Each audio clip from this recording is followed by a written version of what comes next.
নমস্কার বন্ধুরা, Monica's food খাজানাতে সবাইকে স্বাগত। আজ আমি তৈরি করব বিহারি স্টাইলে মাটন কারি। ভিডিওটি স্কিপ না করে শেষ পর্যন্ত দেখুন।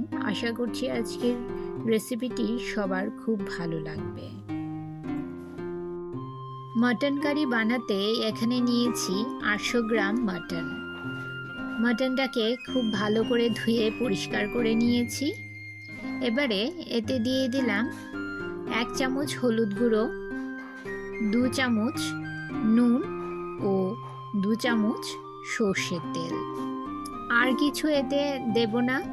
নুন, হলুদ ও সর্ষের তেল দিয়ে মাটনটাকে খুব ভালো করে ম্যারিনেট করে নেব।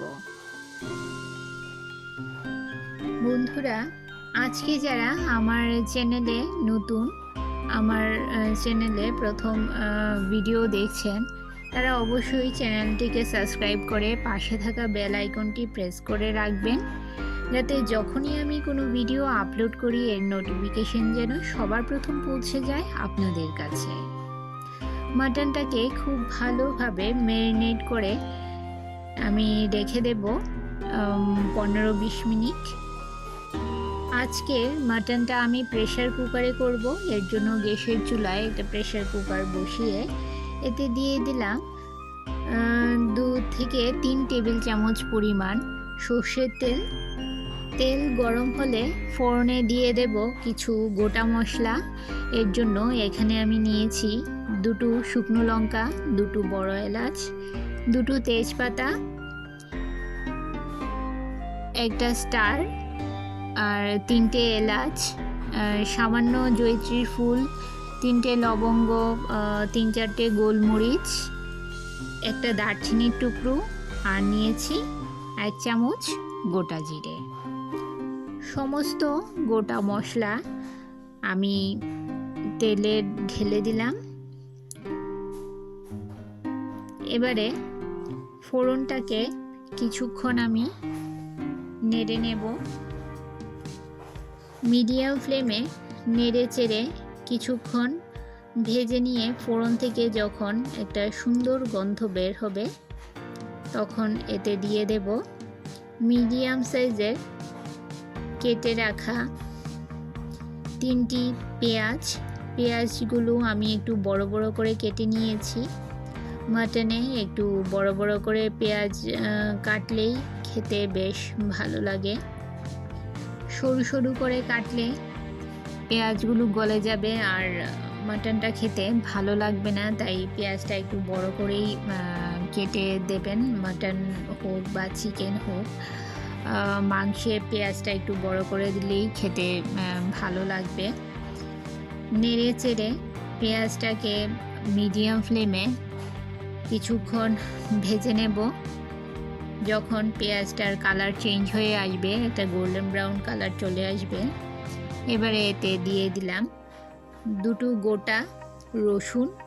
এই রান্নায় গোটা রসুন ব্যবহার করা হয়। মাংসের এই রকম গোটা রসুন খেতে আমার তো বেশ ভালো লাগে। আপনাদের কার কার এইরকম গোটা রসুন খেতে ভালো লাগে আমাকে কমেন্ট করে জানাবেন। রসুনের সঙ্গে পেঁয়াজগুলো কিছুক্ষণ ভেজে নিয়ে এবারে এতে দিয়ে দেব ম্যারিনেট করে রাখা মাটনগুলো। পেঁয়াজের সঙ্গে মাটনটাকে কিছুক্ষণ ধরে খুব ভালো করে ভেজে নেব। এই পর্যায়ে গ্যাসের ফ্লেম মিডিয়ামে রাখতে হবে। গ্যাসের ফ্লেম মিডিয়ামে রেখে মাটনটাকে ভালো করে ভেজে নিতে হবে। মাটনটাকে কিছুক্ষণ নেড়ে নিয়ে এবারে এতে দিয়ে দিলাম 2টো মিডিয়াম সাইজের আলু। ডুমো ডুমো করে কেটে নিয়েছি আলুগুলো। মাটনের সঙ্গে আলুগুলো নেড়ে চেড়ে মিশিয়ে নিয়ে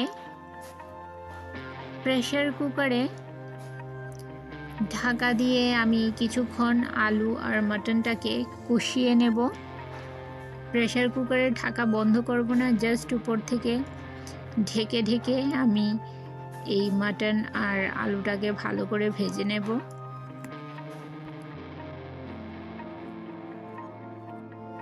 এই যে দেখুন বন্ধুরা, মাটন থেকে জল বের হয়েছে।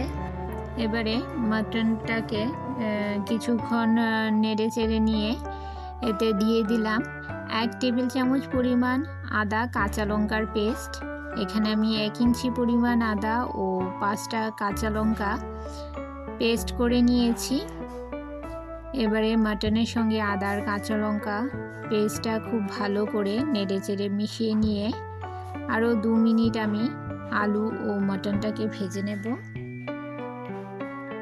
বন্ধুরা, যারা আমার রেসিপিটি এই পর্যন্ত দেখছেন অথচ একটা লাইক দিতে ভুলে গেছেন, তাদের কাছে অনুরোধ, প্লিজ একটা লাইক দিয়ে বন্ধুরা ভিডিওটি কন্টিনিউ করুন।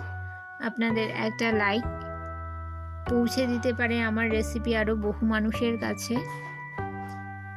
মাটনটাকে কিছুক্ষণ খুব ভালো করে কষিয়ে নিয়ে এবারে এতে দিয়ে দিলাম 1 চামচ হলুদ গুঁড়ো, 1 চামচ লাল লঙ্কার গুঁড়ো, 1 চামচ জিরে গুঁড়ো ও 2 চামচ ধনে গুঁড়ো।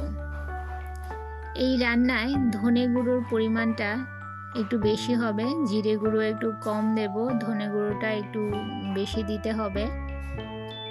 এবারে সমস্ত মশলাগুলো মাংসের সঙ্গে মাটনের সঙ্গে খুব ভালো করে নেড়ে চেড়ে মিশিয়ে নিয়ে আমি মাটনটাকে ঢাকা দিয়ে আরও 2 মিনিট কষিয়ে নেব।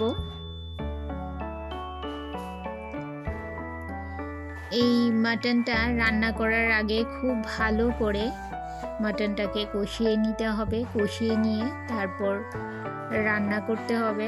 এই যে দেখুন, নেড়ে চেড়ে আমি মাটনটাকে খুব ভালো করে কষিয়ে নিচ্ছি। মাটন কষানো হয়ে গেছে। এবারে এতে দিয়ে দিলাম পরিমাণ মতো জল। নেড়ে চেড়ে মিশিয়ে নিয়ে প্রেসার কুকারের ঢাকা বন্ধ করে হাই ফ্লেমে মাটনটাকে 3টে সিটি দিয়ে রান্না করে নেব। এই যে বন্ধুরা, ঠান্ডা হওয়ার পর আমি প্রেসার কুকারের ঢাকনাটা খুলে নিলাম, আপনাদের দেখিয়ে দিচ্ছি। দেখুন, মাটনটা আমার খুব ভালোভাবে সেদ্ধ হয়ে গেছে আর মাটনটা দেখতে দেখুন কতটা সুন্দর ও লোভনীয় হয়েছে। বন্ধুরা, আমার আজকের বিহারি স্টাইলে মাটন কারি একদম রেডি।